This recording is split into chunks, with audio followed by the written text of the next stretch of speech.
Poglejmo še na Koroško. Dopoldne so pripravili javno vodstvo v Koroški galeriji likovnih umetnosti in popoldne v kinu mladim ponudili ogled filma. Vrata pa so odprla tudi kulturna društva.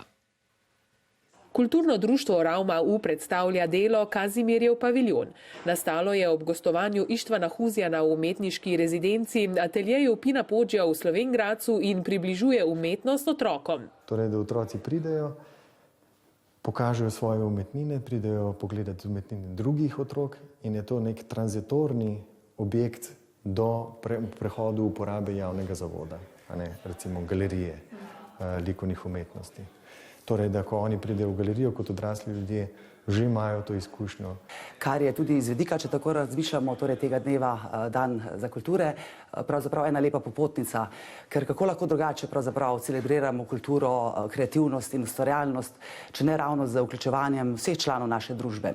Da je kultura tista, ki nas povezuje, se strinjajo tudi obiskovalci, ki smo jih srečali v Koroški galeriji likovnih umetnosti. Imamo toliko lepe kulture v Sloveniji, da nam bi lahko tudi kdo zavidal, pa da se tega niti ne zavedamo.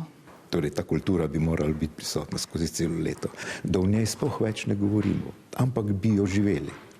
Pogrešamo seveda več obiskovalcev, ampak ideja je dobra, mislim, da so institucije odprte.